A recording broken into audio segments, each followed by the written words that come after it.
Welcome everyone to this seminar on youth outmigration and report launch for our knowledge synthesis report, Finding a Place in the World. I'm Karen Foster. I am a professor of sociology here at Dalhousie in the Department of Sociology and Social Anthropology. I also hold the Canada Research Chair in Sustainable Rural Futures for Atlantic Canada. So it's in that capacity that I carried out this knowledge synthesis research with my student Hannah Main, a PhD student in the department, and part of the grant was really about mobilizing research findings and helping policymakers kind of cut to the core of certain issues. So the one that we chose was youth outmigration from shrinking communities. So today we're going to present the report, and then we are very fortunate to have Ray Bollman here with us today, who's going to give a more, I guess, substantive report on some research that he's been doing on the demographics of rural communities for some time. So without further ado, we'll get things going. Hannah and I will present our report, followed by Ray's presentation. We'll take a short break, and then we'll come back and have sort of a facilitated discussion about youth outmigration and how it matters to each of you in your work. The two presentations are being recorded for people who are in rural communities and couldn't make it in, or for whatever reason couldn't make it today. So everything but the discussion is going to be recorded for that purpose. So I'll begin with our report. So like I said, it's the report is the outcome of a knowledge synthesis grant from the Social Sciences and Humanities Research Council, or SSHRC for short. That stream of funding is meant not to support new research, but to fund projects that take stock of the existing knowledge on a particular issue and attempt to synthesize it and shrink it down into key messages for policymakers who wouldn't otherwise have time to read these reams of existing scholarship on the challenges that they face in their jobs. So we have assessed the state of knowledge on youth outmigration from shrinking communities. So not just rural places, but anywhere that frets about the loss of young people. So this is, as you know, it's a pretty common concern. Wherever communities are aging or losing people, youth outmigration appears as a key policy issue. Communities and their governments and subject experts believe that it demands some kind of coordinated policy response, but there is as yet no real coordinated response that's visible at any of the, say, provincial and federal levels. So with the help of an excellent research assistant and PhD student in the department, Hannah Main, as I said, we amassed whatever we could from the social scientific literatures that we have listed on the slide, usually from the last 10 years, but drawing in some older studies if they were obviously really influential, so cited a lot. We didn't oversample things from the Atlantic region, but we did try to foreground the Atlantic context in the report, so we would view international findings from the perspective of Atlantic policymakers. So we might be reading studies from Ireland, but thinking like, what are the commonalities here and how might these things apply? And what we found, thankfully, was a body of literature that's in pretty profound agreement about many of the issues around youth outmigration. And so if I had to summarize the report in one sentence, it would be that the attract and retain approach that is advocated by, loosely by the Nova Scotia government and many others, and probably the wider societies that they represent, isn't wrong, but it does flatten youth outmigration into an economic issue or a jobs and opportunities issue. And so it fails to recognize the many currents that are carrying, pushing, pulling, or helping people away from our province. So I'll show you a video that kind of encapsulates what I'm talking about here, if I can my embedded video didn't work, so I've got to just go to the internet. So this is from the One Nova Scotia Commission, the outcome of the Ivany report.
So, good. So that video I showed just to give you a sense of the general flavor of the approach to youth outmigration in Nova Scotia. So it's more of an idea than a set of policies, because as far as I'm aware, there hasn't been these plans haven't exactly been put into action in a coordinated way. But I do welcome any of the policy folks that are in the room to talk about maybe how some of these are being implemented now and we break for discussion. But what you might have noticed in the video is that it is really employment and jobs are front and center. It's about cultivating talent and creating opportunities and emphasizing training. So jobs, economy, those things are at the forefront. And that's the context in which we tried to think about the messages from the broader youth outmigration literature. So I'll get into our findings, and I'll note that some of the findings on the slide collapse a couple of our findings into one, just for ease of communication here. So if you read the full report, and you have the executive summaries, some of you in front of you, if you read the full report, you'll get the expanded versions of all of the findings. So I'm synthesizing a synthesis here. The first finding is that we are not in a new or unique crisis of youth outmigration. That's important to accept. Young people in their 20s and early 30s have always moved around a lot more than people in other demographics. In the Atlantic region, we've been shedding young people since before Confederation. Only the reasons and the destinations and the extent to which the loss is offset by newcomers seem to change over time. We also note on the basis of all this research that outmigration isn't a single, discrete, or one-way event. So there are a lot of researchers that we've been in touch with who study not migration or outmigration, but mobility. And they emphasize that we tend to look at these things as, person moves from X to Y and then that's it, but people move a lot, period.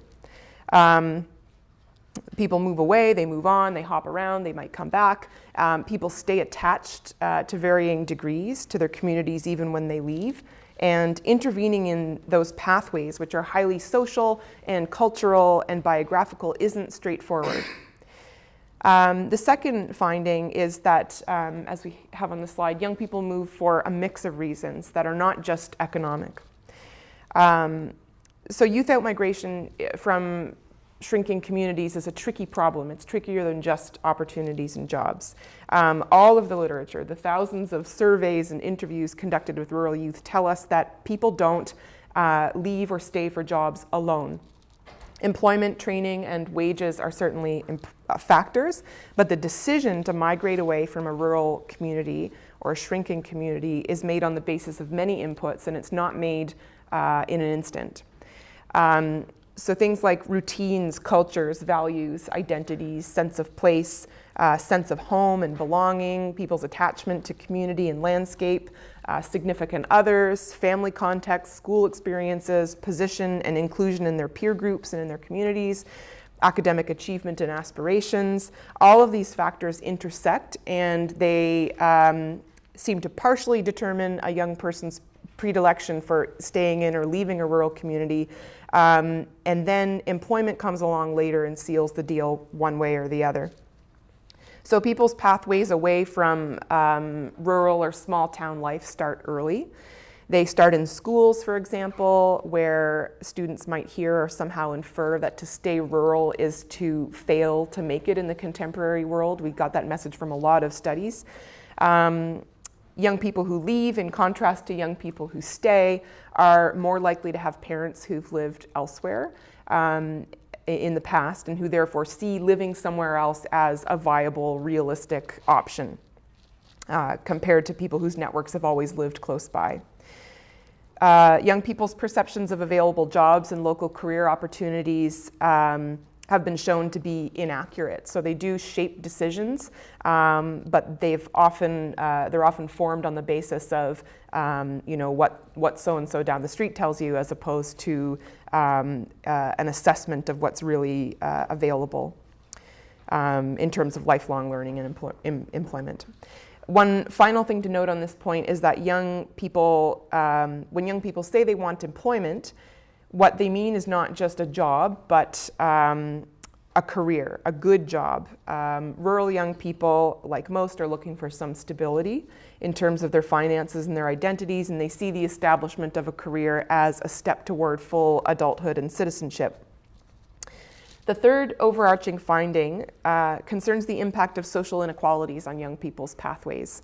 So there are patterns to who leaves and who stays. Some people grow up never really having the option to leave, so it's not a choice to stay, but a foregone conclusion. People who lack the economic means to go to a university far away, or who have to drop out of high school to help run a family business or take care of a relative. People who themselves have a disability or other barrier to labor market or educational participation, and people who've never considered moving to be an option because nobody in their family has left the community. These are all gender, class, sexuality, ability, and other kinds of issues that have been found to predict to a significant degree who leaves and who stays. So we came across this idea of supports to leave and supports to stay, and we draw on it a lot on the report and in the report. And we note that it could lead us to aspire to a very hands-off, laissez-faire version of equality of opportunity, but policymakers and community actors do have to think about what supports to leave and supports to stay look like who can really access them, supports to leave or supports to stay. So is there actually a system that guarantees or encourages equal access to whatever programs are put in place? The final finding is that rural youth outmigration is only a problem if our main goal is keeping a community's population at a certain level. Because young people who leave do accrue certain benefits. Their incomes rise, their education levels rise, they meet people, they gain experiences, they benefit from their mobility. That's not to say that people who stay don't benefit in other ways, but that there are real opportunities associated with leaving that make it so that if we care about young people's interests, interfering in their pathways becomes fraught. We won't attempt to hold young people in place for the good of the community alone. So for these reasons, we highlighted a really compelling point from the literature that was supported by the majority of studies that we looked at, that policy needs to develop along those two lines that I mentioned, supports to leave and supports to stay. So instead of incentives or interventions, we need to think about how to ensure that young people can make informed, supported, and realistic choices about where they live, whether they stay or go or come back. So I'm going to hand it over to Hannah now to talk a bit about our findings about what makes rural life or small town life attractive and what pushes people away. So as Karen said, I'm Hannah, and I'm going to continue on talking a little bit more in detail about our findings, starting with the reasons that young people either stay, return to, or come to a rural community in the first place. So across the literature, we saw that people who have a higher levels of attachment and strong social ties to a place are less likely to leave that place and more likely to return after they may pursue higher education elsewhere. An attachment to place is more than just an attachment to the physical landscape, although that may be part of it. It also has to do with a sense of home, levels of social support in that place, and a relationship with family and friends in a certain place. Also, the research shows that youth are more likely to feel an attachment to place if they are included in local decision-making and feel respected by sort of older adults in their community. Some young people are attracted to what they perceive a unique lifestyle in rural communities. They may desire simpler lives closer to nature and believe rural areas can fulfill this lifestyle choice. So when it comes time to have children, many people either stay in rural communities or may return to start their family because of a perception that rural areas are safe or is a good place to raise a family. And for some, in terms of rural communities, for some, the closer they are to an urban center, sort of it's a less likely that people will sort of choose to leave because isolation is a predictor of outmigration. So on the other hand, a community within commuting distance of a larger center is more attractive to people than an isolated community just because it reduces that isolation. And in studies asking why young people lived or stayed in rural communities, lower housing costs and lower cost of living was seen as a benefit of living in these communities. This looks different for different people though, because on one hand the costs of living are lower, but we also, according to Statistics Canada, the Atlantic provinces and the territories stood out as the only regions in the country where the share of young adults living with their parents was higher in rural areas than in urban areas. So while lower cost of living is a benefit of rural communities, it may also restrict youth's choices. For low-income youth, staying with parents or in a lower cost living situation in a rural area may be their only choice, even if they did want to go elsewhere for education or for work. And more in terms of economics as well, as Karen mentioned, economic reasons, they're not necessarily the primary reason attracting people to rural communities, but they still have some importance. And because of the sort of slightly lower cost of living, maybe income isn't as important as it may be for attraction, but meaningful work is important.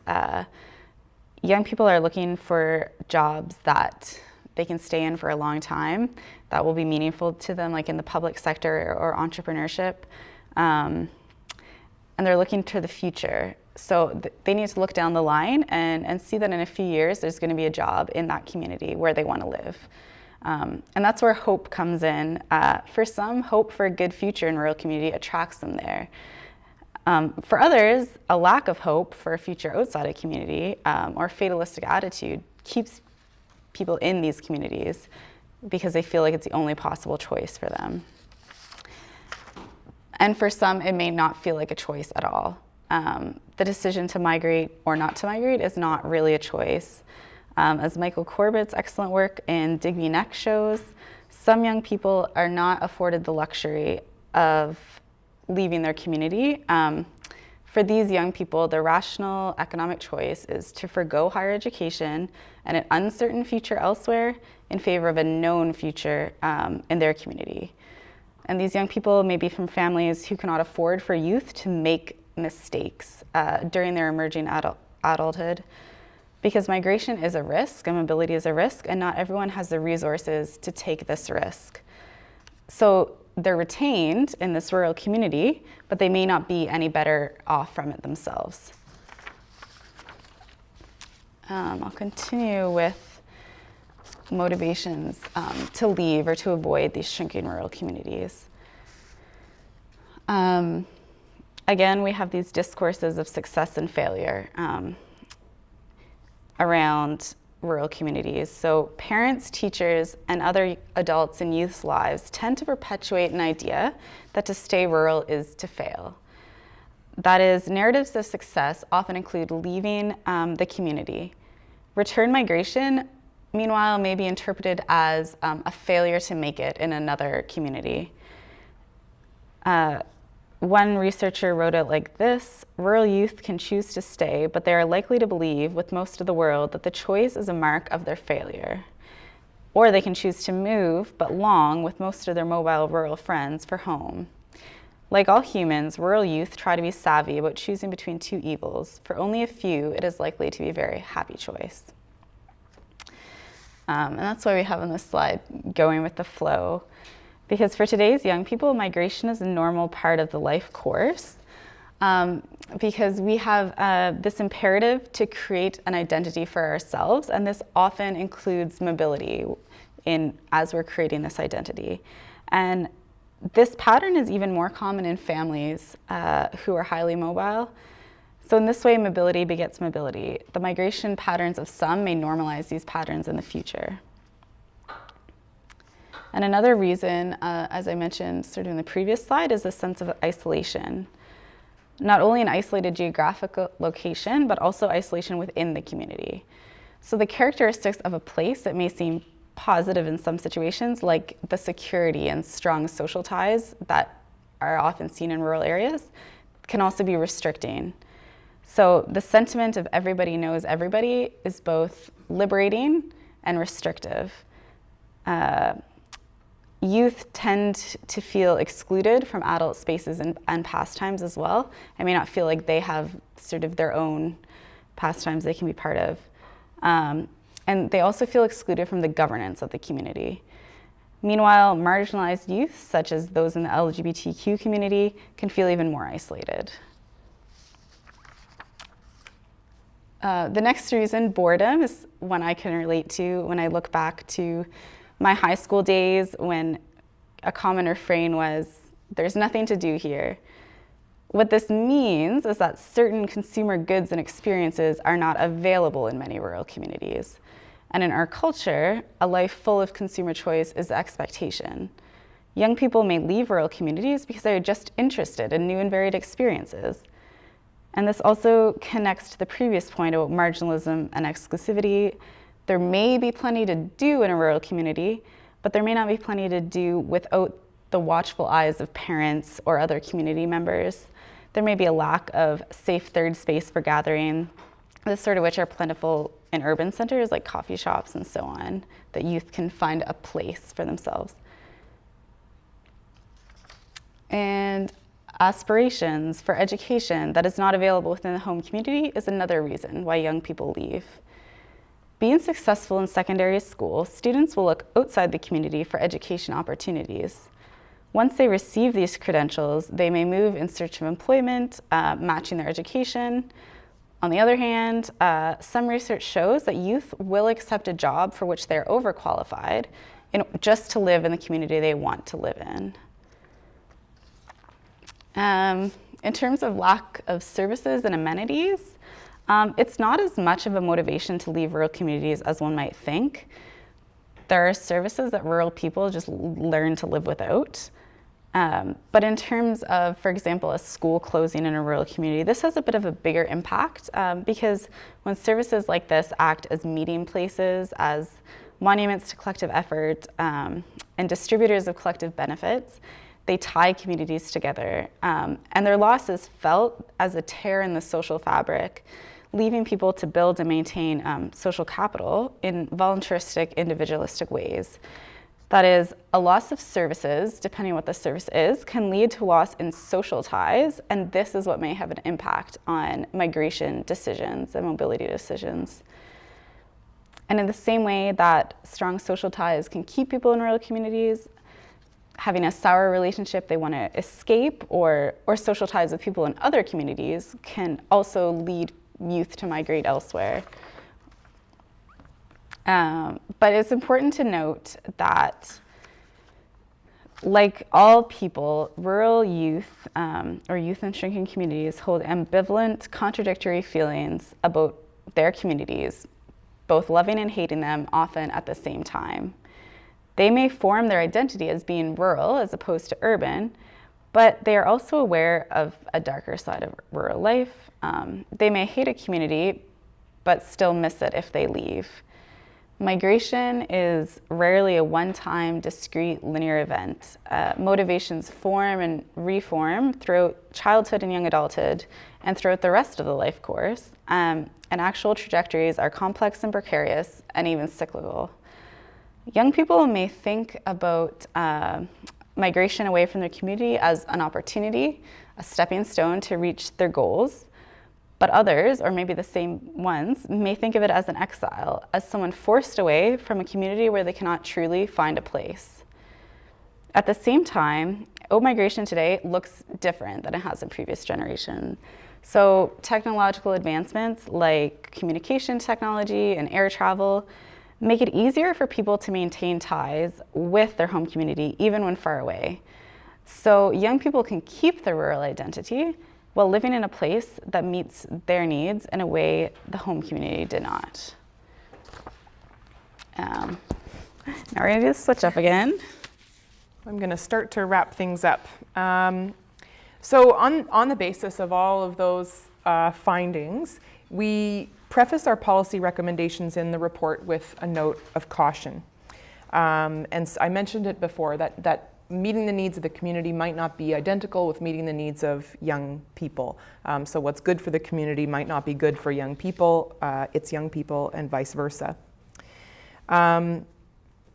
So we show that a significant proportion of the scholars in our study warn that youth outmigration is a problematic idea in a society premised on freedom of choice.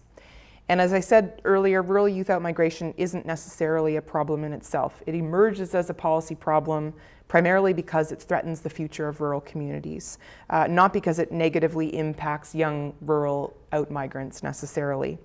And this isn't to say that the preservation of communities and populations isn't important, but just that it's important to recognize that there are two goals and that they may at times conflict. So the scholarship generally cautions policymakers and academics to question or reject the idea that to stay rural is to fail.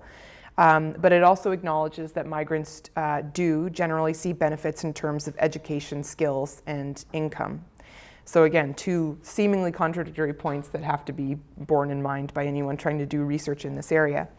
So putting these paradoxes together with the strong and recurring finding that non-economic motivations and biographical factors matter a lot, we might come away thinking that there is no role for policy.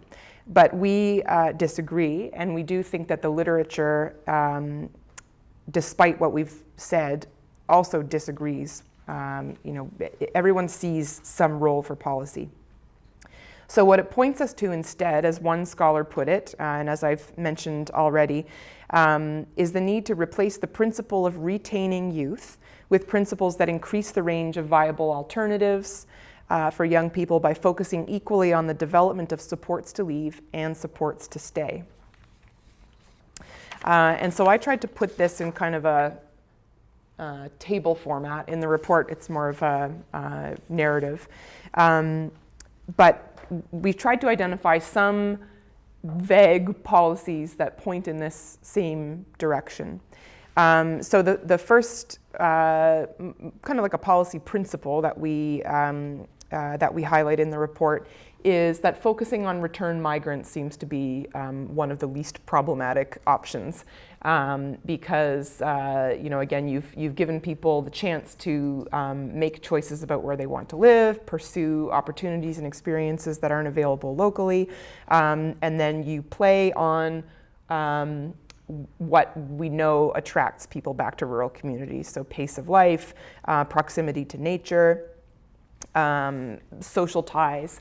And the thing that this leads to in terms of actual policy development, and that runs through a lot of the other recommendations, is the need to consider youth outmigration as one part of a lot of different policies. So if the objective is to protect what makes rural life attractive already, that may mean that you take a hard look at the environmental implications of policies, because that's known to be a factor in attracting people to rural communities. And the same thing goes for policies that might threaten heritage buildings or unique districts in town.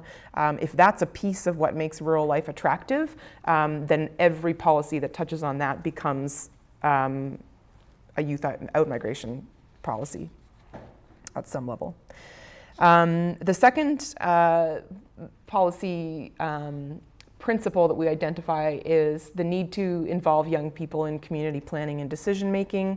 A lot of the literature from all over the world showed that in a lot of small communities, even though young people are highly visible in the population, they're not always involved in decision making. And this is an important piece of feeling attachment to place and attachment to community. So there are municipalities in our province that have youth councils, that have youth empowerment or engagement strategies, and to the extent that these are actually working, they're a good idea. The third policy principle is to work with, not against, traditional rural industries, occupations, knowledge, and skills.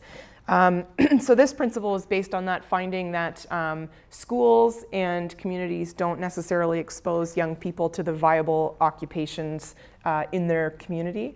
So if the curriculum is pretty standard and it's talking about jobs in the knowledge economy, and this community doesn't have a lot of those jobs, then living locally just kind of disappears as a viable option.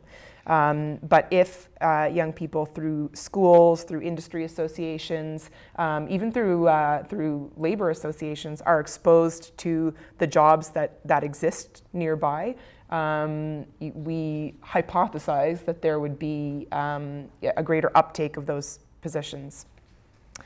Particularly where we've seen findings that young people's knowledge of the jobs that are available locally has been found to be inaccurate.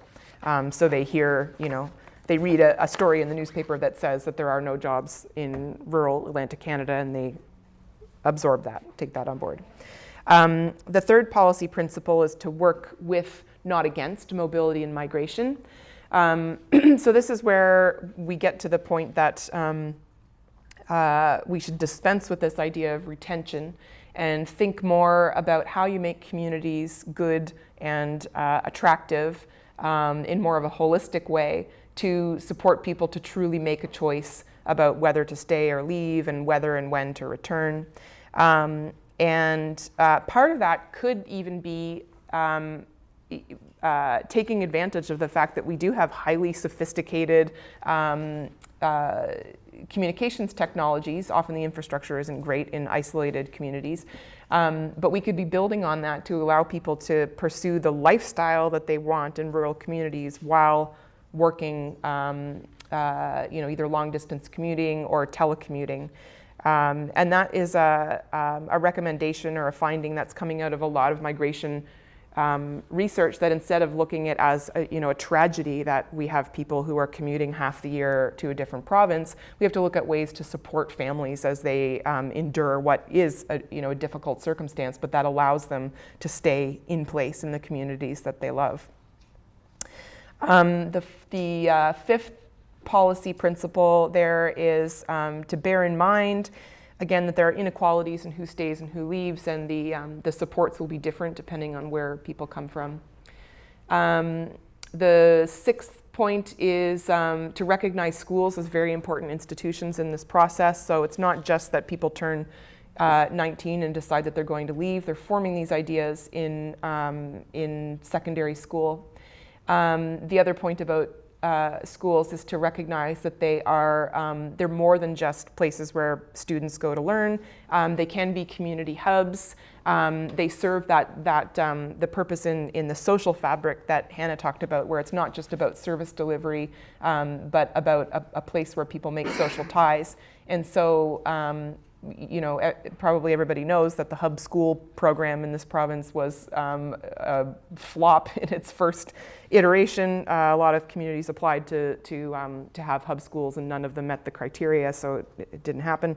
But the idea is that you turn or maybe restore a school to the 24/7 community institution that it's meant to be.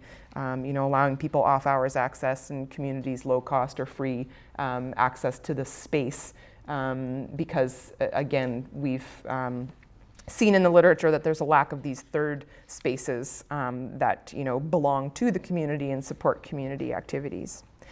And the final policy principle, which made an appearance earlier as well, is again to protect what makes rural life attractive. So all of those things on the slide that are shown to attract young people and young families to rural places have to be protected. And what that leads us to in terms of a concrete policy recommendation is to, in the same way that a lot of places and governments have mainstreamed gender so that every policy gets put through the ringer, does this pay attention to gender? It's time to do that with youth issues and intergenerational issues. And there are models for this. The OECD is paying attention to mainstreaming youth issues as part of policy development. So again, it becomes more of a principle than a specific single policy. So that concludes our presentation. We invite you to look at download the full report, and you've got the executive summary, and we also invite, we've got about 5 minutes for questions before our next presenter, and then we'll have a lot more time for questions after the coffee break. Any questions for us? Yep. So I'm curious, as the founder of a company that kind of built around the concept of dealing with decision head on, I know that there was a significant list there, but as for your findings, were there any one or kind of top reasons why beyond employment, beyond jobs, beyond careers, why an individual would consider one individual location? Whether is that the culture, is that amenities, is that opportunity? Like, were there any kind of ones that stand out on that list that you mentioned? Apart from relationships, which you can't control unless you start like a dating service for return migrants. What would you say, Hannah? They were such a mix. I think relationships is a big one.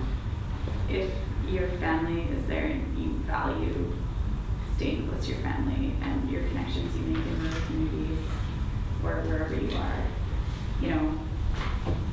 people move where their spouses live and things like that. So again, it's hard to control, but maintaining social ties, even when people are gone and have decided to leave.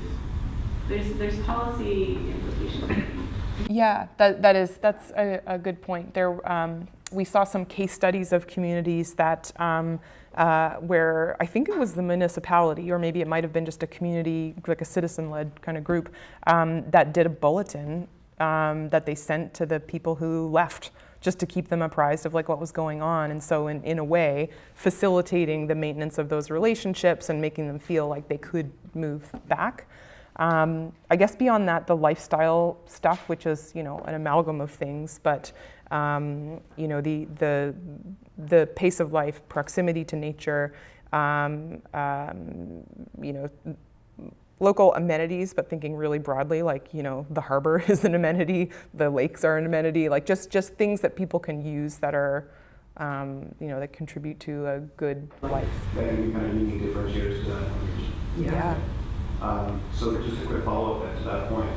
So when you mention family, is it family in the context of like were you able to draw any comparisons between family, but also the presence of just a general support network that individuals can easily fall into? Because one of the things that we're finding is that, I mean, we're talking to many communities about the idea of friend and not friends. Everybody knows Maritimers are incredibly friendly, but nobody's inviting anybody over to dinner. Yeah. And, you know, we meet with, you know, the director of HR of a major corporation, been there for 20 years. He's got all of his kids born in that one town. He's a comfort away. Like, that's the kind of narrative that we have to change. So is there any kind of comparison or similarity between the network in general versus the support network that's of, you know, a family or parents and whatnot? I don't know that the literature spoke to anything that I can think of right off the top of my head, but I think that's important, that, like, you know, relationships are not just about having somebody to go hang out with it, and particularly when, you know, people have careers and, like, young people are starting careers and families of their own, they need the person that you can call at 2 a.m. because the baby is sick or something, not the, you know, next door neighbor you can have beer with. So I think it probably points to some policy considerations, but I can't think of anything that the literature said. I mean, there's research on different sorts of social capital, right? So social capital is this idea that people can accomplish, I don't know, give a good definition, but you can accomplish a lot more in a group of people versus just on your own. So if you have 5 people who are talking and trying to build a community together versus 5 people who just all live in that community but don't know each other, there's some inherent value to relationships that are, that individually, just like the whole is greater than the sum of its parts in terms of groups of people. And in rural areas, tend to have stronger, like, bonding social capital. So you'll you have strong relationships with the people in your community, but maybe you're weaker in the area of that bridging with other people. And then some other places may have stronger bridging social capital. So maybe you don't have as close relationships, but you're reaching out to a lot of different people. And so there's a few research. There's some research that has been done. I don't know if we cited in this report per se, but of the differences in bonding and bridging social capital across geographies. Cool.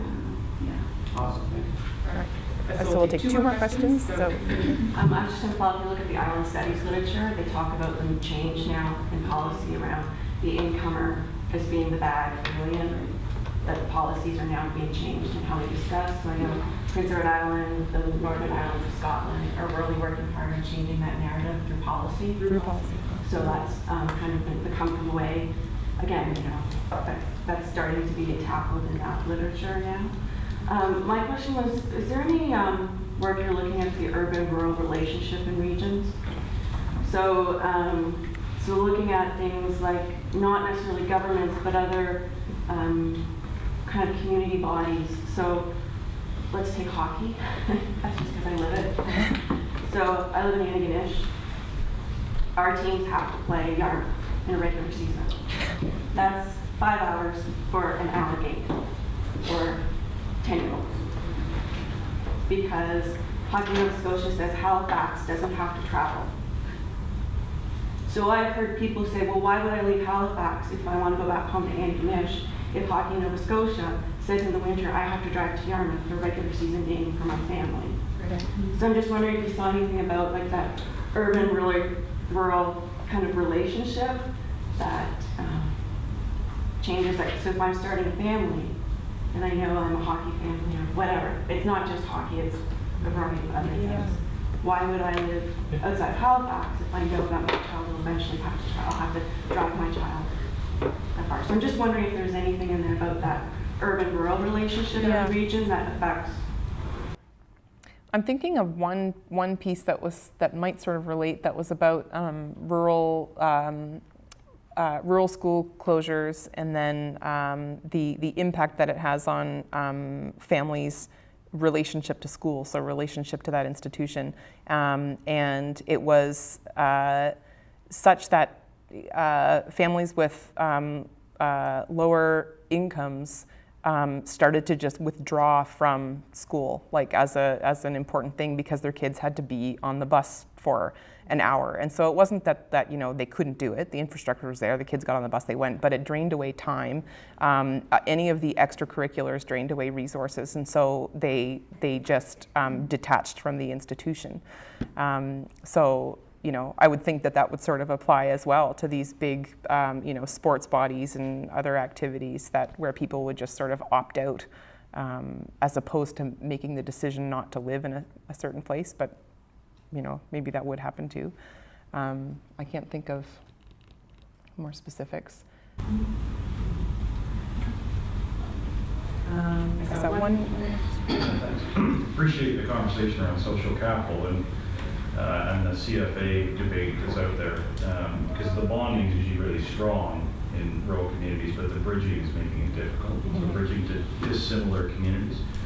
And I also wonder if there was adding the next layer of social capital is linking. So you're linking to power.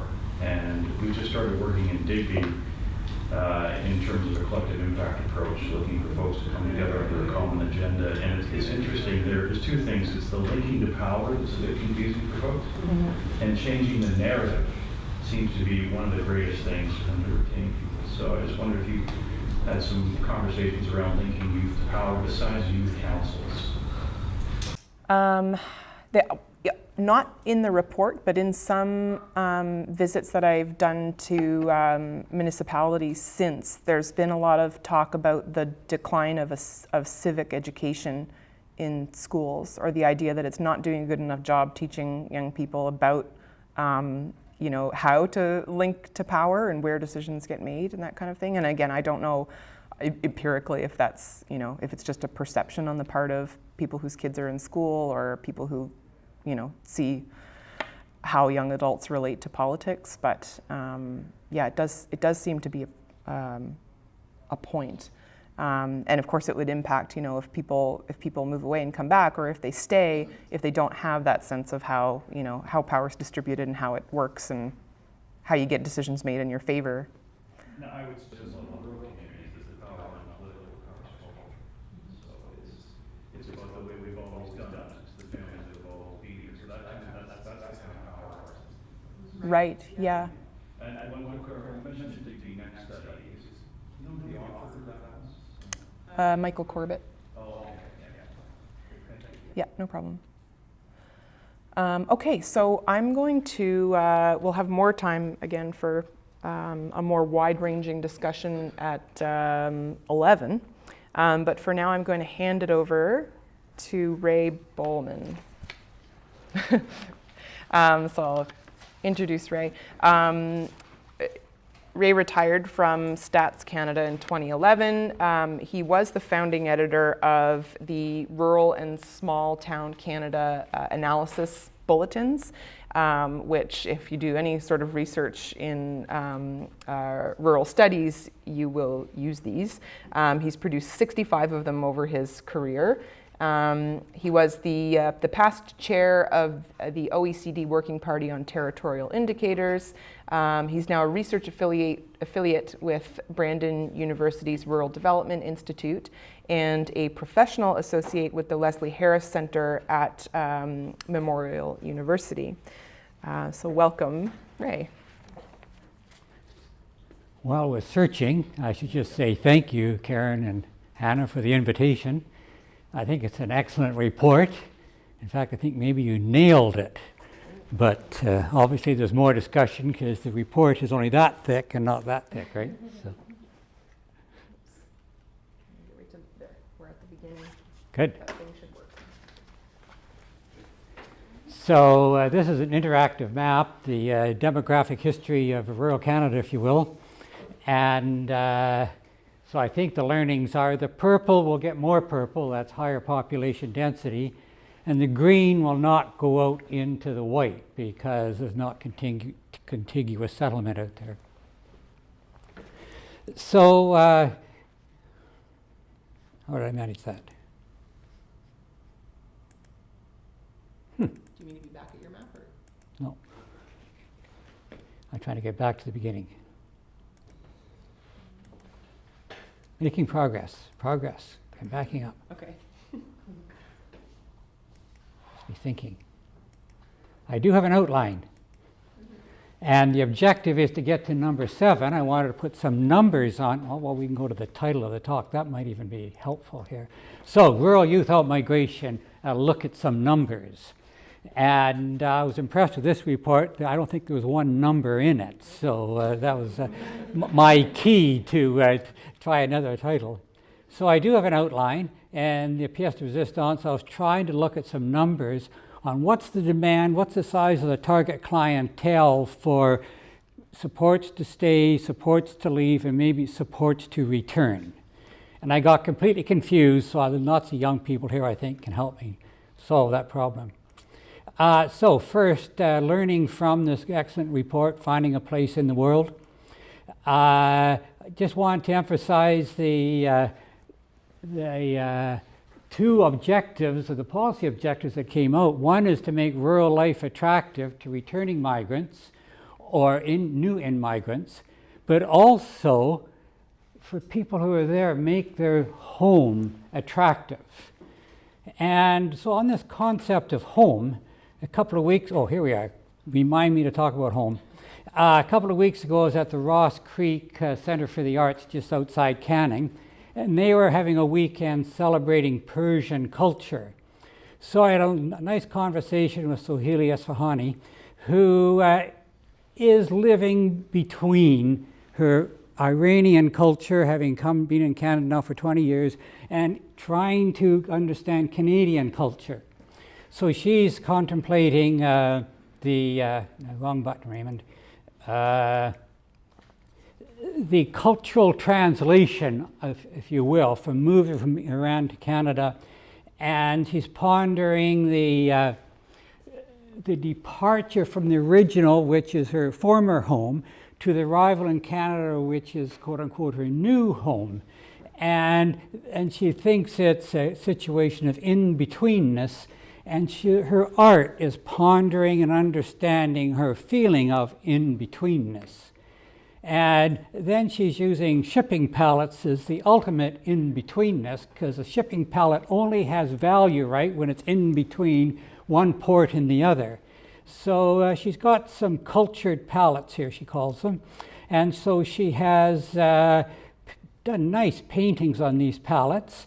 And then she's put her email address on here, and she puts the pallets back into their ultimate objective, which is to get out into the world, and is asking people, or hoping people, write her an email and talk about where they are in betweenness. So if you're feeling in between, you might send her a note at culturedpallets@yahoo.com.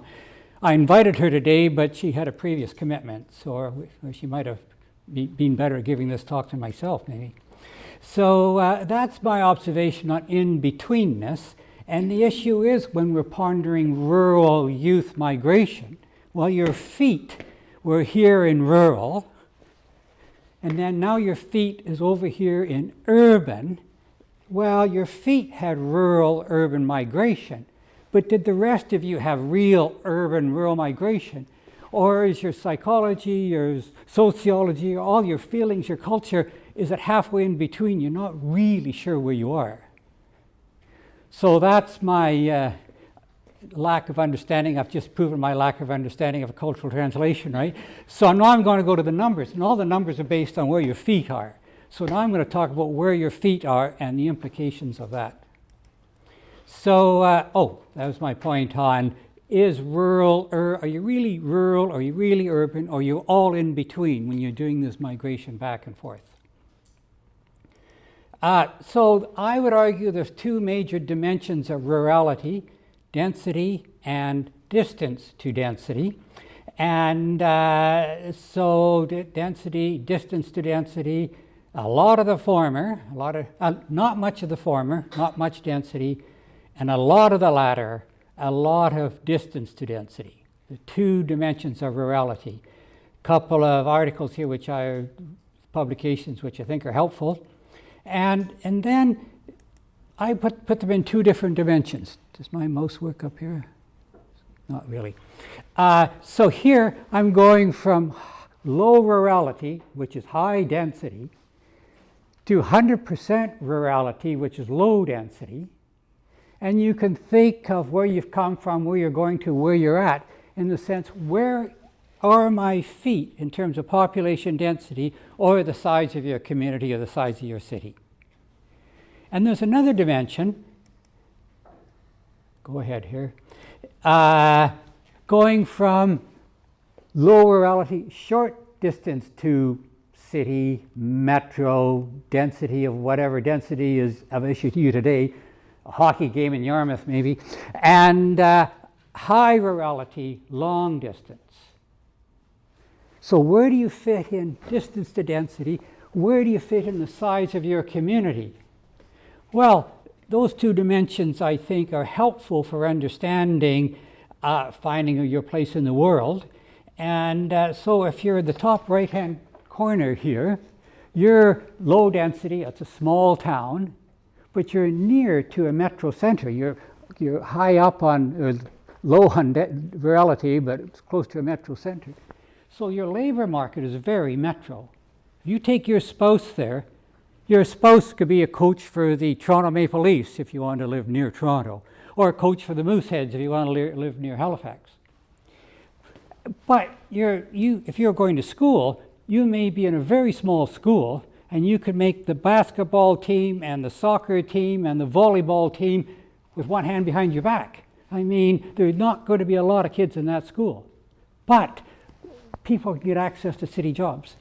Down in the other corner here, these are big towns, relatively high density, but they're a long way from metro. So if you took your spouse there, there would only be town jobs. You know, you'd be an ordinary lawyer, not a corporate lawyer. Or you'd be a high school teacher, not a professor. So, but it'd be quite urban in population density. No matter which high school I went to, I couldn't make the volleyball team, nor the basketball team, nor the football team. I couldn't even get on the newsletter editor back in the days when schools had newsletters and so on. So then there's the people down here who are really rural. I mean, very small town, a long way from the cities, right? And so here's empirical evidence of what it's like to live rural. This is the one-room school I went to in Manitoba. And then I went and worked for Statistics Canada, and my friends kept saying, "Bollman, there are 2 rooms there, can't you count? You're working for Numbers Canada, and you just can't count to 2. Well, the evidence was that I was in the South Room for 8 years. So I thought I was in a one-room school for 8 years.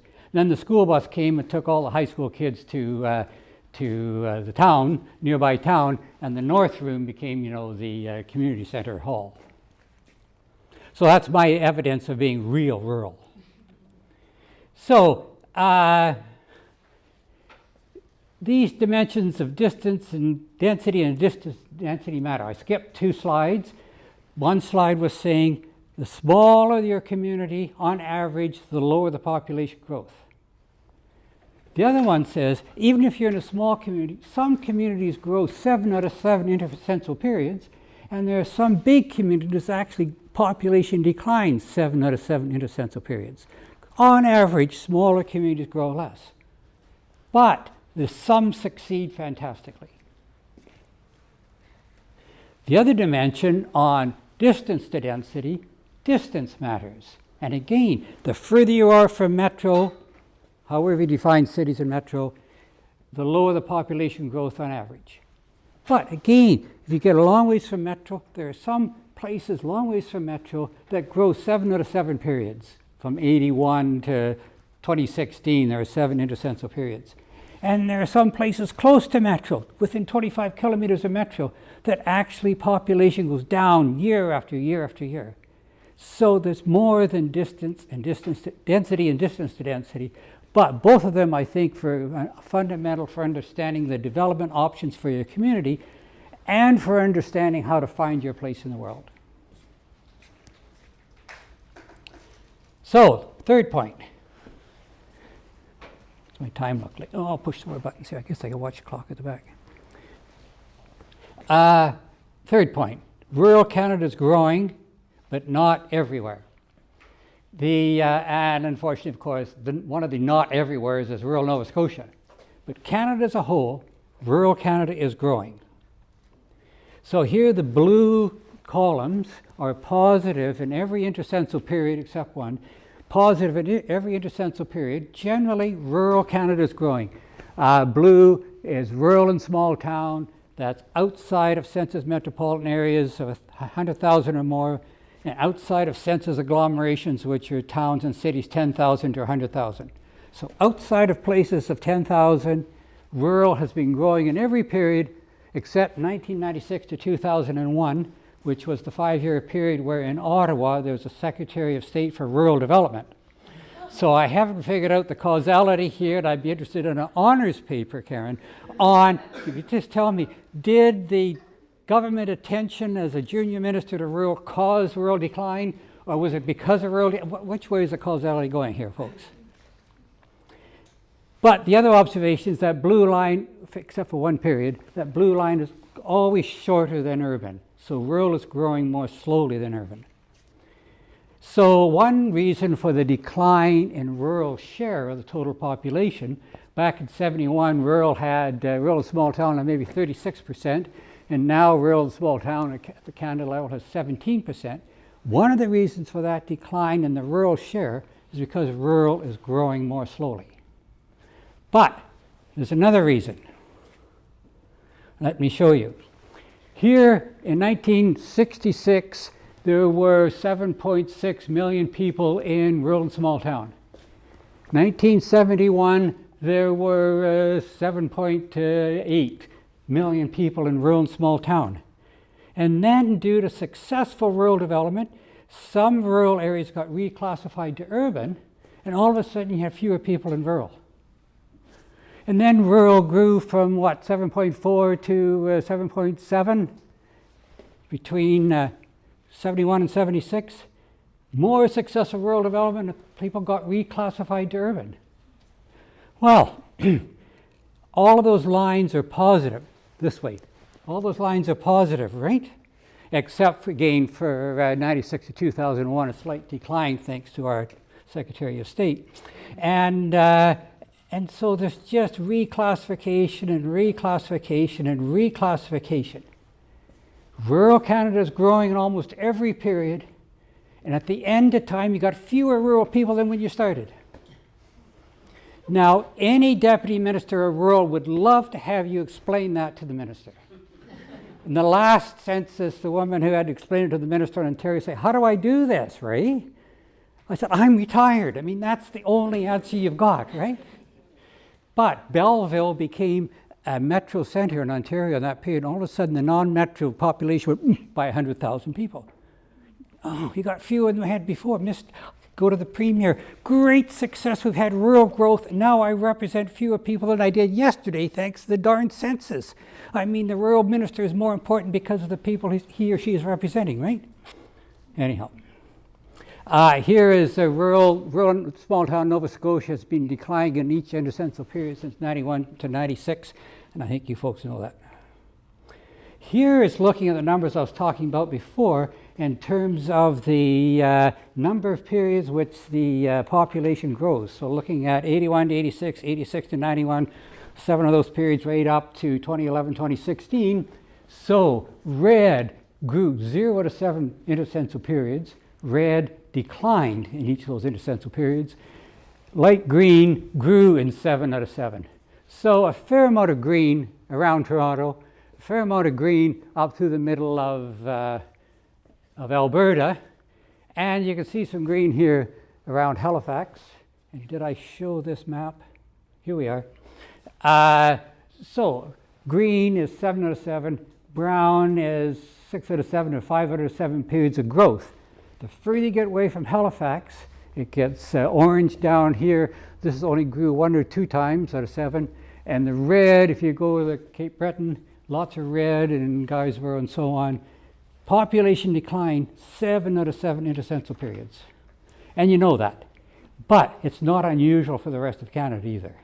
So that's one, maybe not much consolation, but observation. So I think there's lots of diversity out there. That map, there's no real good pattern of all these splotches, right? They're quite splotchy out there. So there's lots of diversity in rural Canada. So I obviously say there's lots of diversity. And I think if you've seen one rural community, you've seen one rural community. You've heard that one before.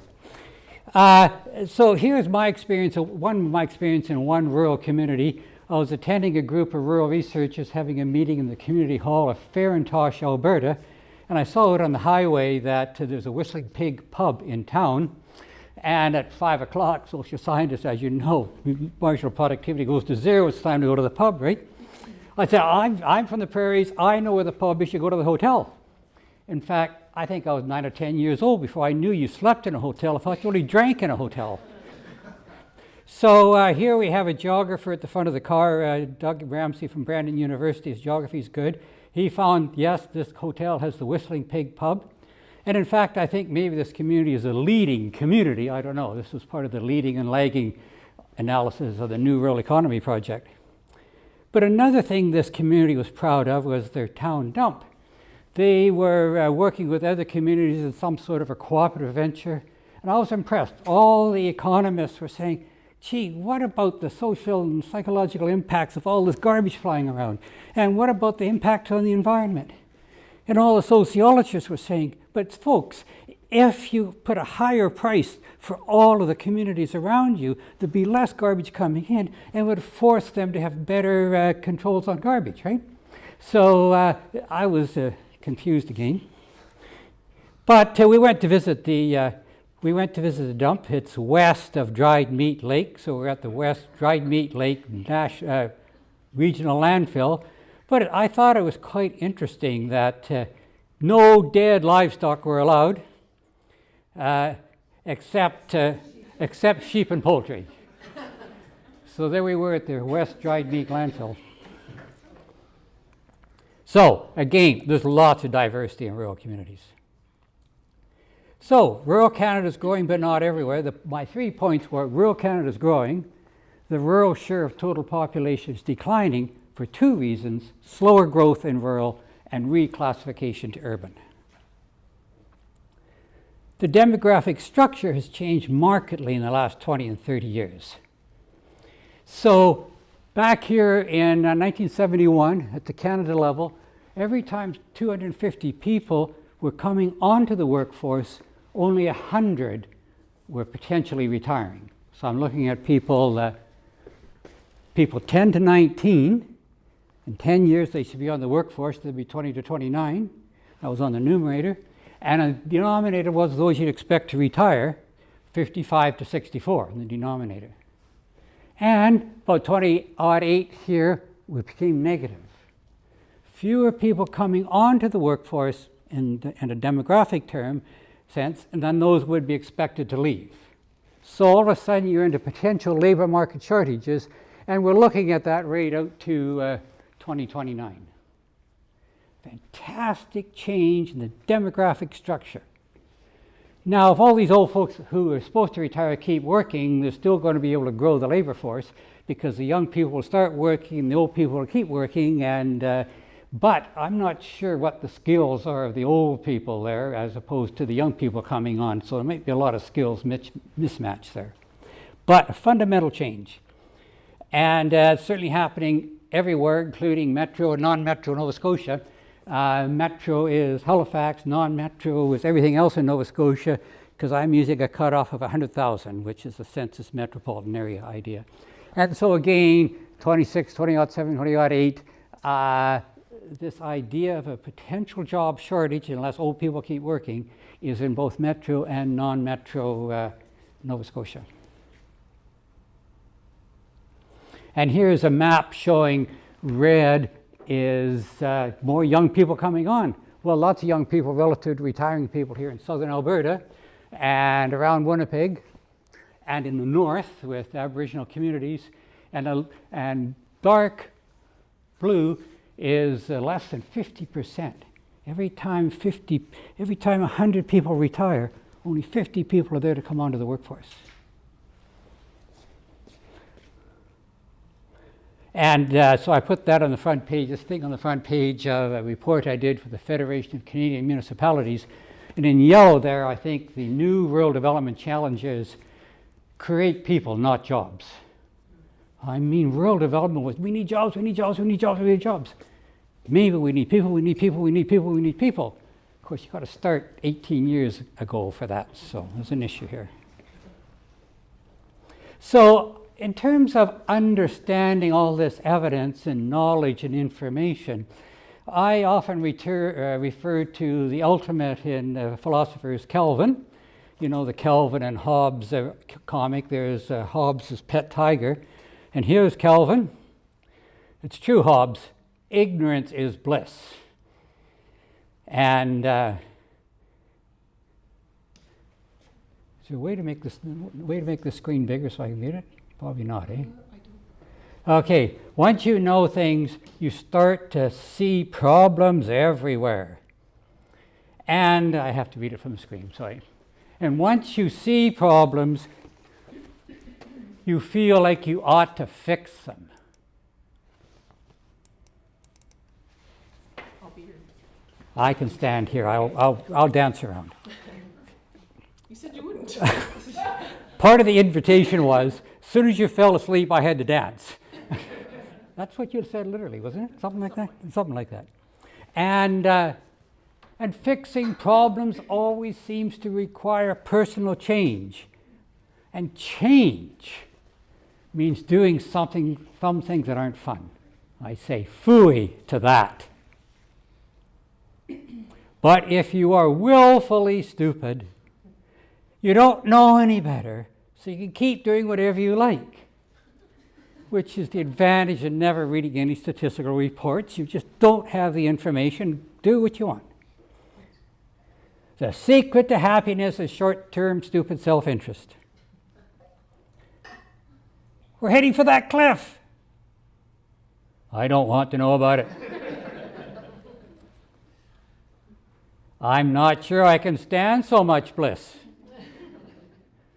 Be careful, we do not want to learn anything from this. So what's the role of evidence and quote-unquote evidence decision-making? Why rural youth leave and why they return? So Karen and Hannah have done an excellent review. Just want to show you 3 graphs from a study that I think encapsulate this well and is my understanding. Down at the bottom here, percent of youth identifying specific reasons why youth, young adults would choose to leave.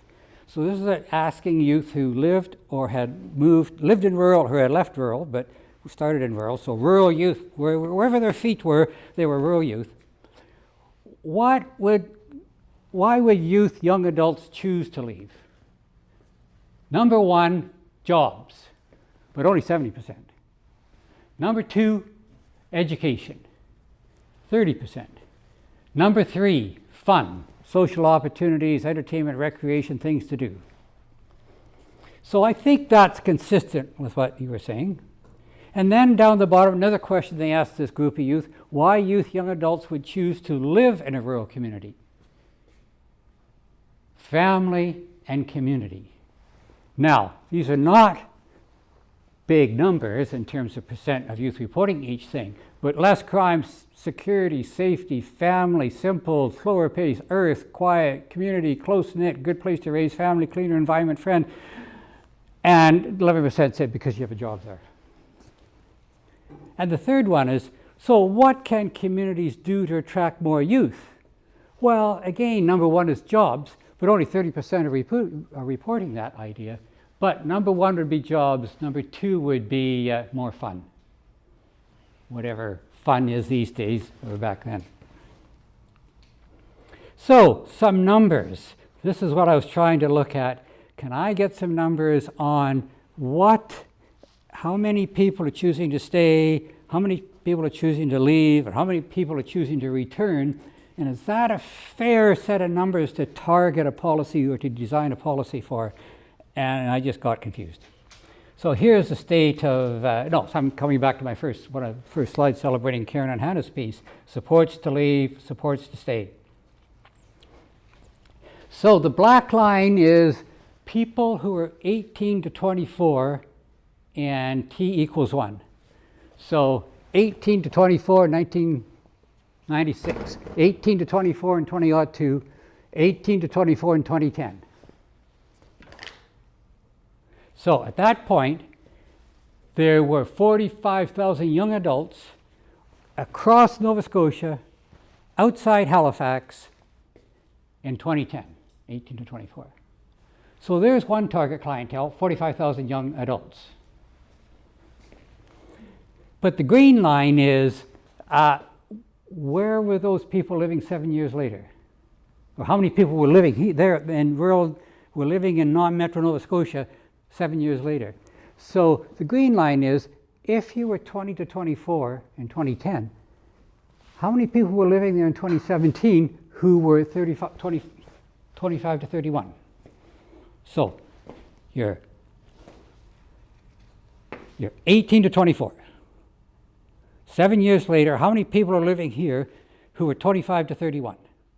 They're born in the same year, same age cohort. Lots of people moved in, lots of people moved out, lots of moving back and forth. What's the net change? The net change is the difference between the black line and the green line. So the green line had 43,000 young adults. They stayed, or they returned, or the new in-migrants. And the difference is this bar here, which is about 2,000 people. So 45 minus 43, 2,000 people. On a net basis, we're losing. Now, non-metro Nova Scotia is losing about 5,000 people here, but in this period, 2,000 people.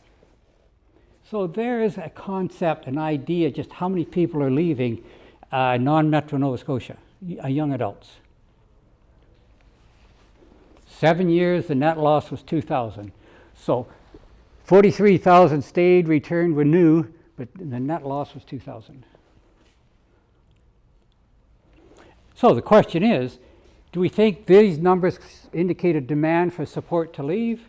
Where do we go for the demand to support for stay to return new in-migrants? So some numbers, but I'm not sure it's really on the question. So soon I'll be asking the questions and you folks can give the answers here. So here I'm looking at it a different way. For each year, from July 1st, 2000 to June 31st, June 30th of 2001, within each 12 months, what was the back and forth flow? So from July 1st, 2015 to June 30th, 2016, right here, there are 2,300 people, 18 to 24, who left non-metro Nova Scotia, either went to Halifax or another province. But this is within Canada. So there's another indicator of me. What's the demand for supports? Is that a demand for the support to leave? The green bar is saying how many people moved in. 1,000, 1,100, 1,000 in-migrants in that 12-month period. That might be a demand for welcoming services or welcoming back services, about 1,000 a year. So there is another number that may be helpful for understanding what's the overall demand for these services that Karen and Hannah are talking about. And the net loss is the black line. So the net loss has been up to 2,500 here, and the net loss back here was what? Just over 1,000. In percentage terms, these are not big percents. The green line is 2%. So every year about 2% young adults move in. The red line is maybe 5% are moving out. So there's a net loss of about 3% every year. So are these green lines, so as I said, 2% in, 5% out. depends how you do the 2s and 5s, so where the 100% is, 90% something is a demand for supports to stay. They didn't move. So lots of people, young adults, stay in non-metro Nova Scotia. The previous charts were showing that when I was looking at after 7 years, are you still there? Lots of people still there. We were 45,000 in the beginning, 43,000, now lots of people stayed or came back. Here is the mobility back and forth every year, and 90% are not moving. So we need to end with more pondering of the value of information and how confused I was. So this is proof that, again, Kelvin is confusing sometimes. Oh no! Everything has suddenly turned neo-cubist. It all started when Kelvin engaged his dad in a minor debate. Soon, Kelvin could see both sides of the issue. When I worked with Statistics Canada, 3 o'clock in the afternoon, you never wanted to answer the phone because somebody was saying, by 4:30, I have to prove this. So some were easy. Oh, yes, if you want to prove this, these are the numbers. Let me think for a while. If you want to make the case from that side of the argument, try this argument, and I'll give you the numbers for that side. So if you're working to support the decision making, you want to give numbers on both sides of the argument so you confuse everybody, right? Well, obviously, Kelvin got confused here. Poor Kelvin started to see both sides of everything. Maybe just too much information here. The traditional single viewpoint has been abandoned. Perspective has been fractured. The multiple views provide too much information. My point. It's impossible to move. Kelvin tries quickly to eliminate all but one perspective. It works. The world falls into recognizable order. You're still wrong, Dad.